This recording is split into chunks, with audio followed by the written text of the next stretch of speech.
Você que já está usando o ChatGPT ou qualquer outra inteligência artificial na prática médica, ou você que gostaria de usar o ChatGPT, você precisa ouvir o que eu vou falar nesse vídeo. Eu sou o Felipe Kitamura, sou médico neuroradiologista e trabalho há 10 anos criando e implantando algoritmos de inteligência artificial em hospitais e clínicas.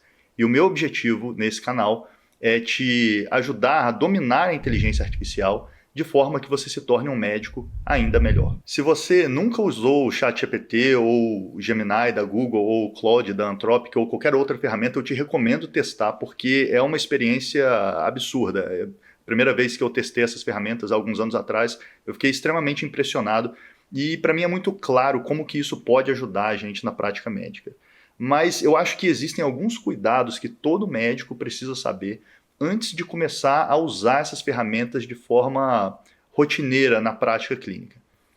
E a principal coisa que me preocupa muito com vendo colegas usando essas ferramentas é começar esse uso sem ter a noção plena de que esses algoritmos eles erram.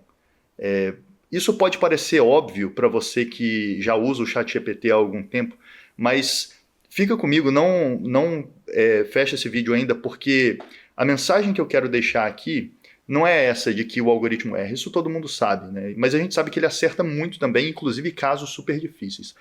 Meu ponto principal é que existem várias situações na medicina que a gente não pode delegar 100% para esse tipo de ferramenta o acesso ao conhecimento. Por que eu estou dizendo isso? Existem situações, por exemplo, que são óbvias, né? Situações que exigem uma conduta imediata de urgência, de emergência, uma parada de um paciente, por exemplo, que esse tipo de atendimento você tem que ter ele em mente já, você já tem que ter estudado previamente, não dá tempo de você fazer uma consulta, né? Mas isso é mais óbvio, né? Agora, para o seu paciente que é um paciente ambulatorial, que você tem tempo de consultar, de pesquisar, essas ferramentas são extremamente úteis e eu acho que as pessoas, os médicos devem usar essas ferramentas, mas eu acho que a gente precisa ter em mente um efeito que é chamado de viés da automação. O que é o viés da automação? O viés da automação acontece quando uma pessoa, um ser humano, começa a usar uma ferramenta, pode ser uma máquina, pode ser... Inclusive isso é muito descrito com o Waze e com o Google Maps. Pelo fato daquela ferramenta acertar muito e ela sempre te dá a resposta correta com uma frequência enorme, a gente passa a confiar tanto naquela ferramenta que a gente começa a baixar a guarda e a gente passa a não conferir mais a resposta que elas nos dão. E teve esse exemplo aqui que eu estou mostrando aqui na tela, que foi um exemplo drástico disso, em que uma pessoa confiou demais no aplicativo de mapa a ponto de não ver o que estava na frente dela no carro. E essa pessoa aqui acabou caindo dentro de um lago e teve um acidente grave porque o mapa estava dizendo, o aplicativo estava dizendo para ela seguir reto, ela seguiu reto, caiu no lago, sendo que estava nítido na frente dela no carro que tinha uma curva a ser feita na pista. Então, isso parece ser absurdo, mas esse tipo de coisa acontece nesse nível com o aplicativo de mapa.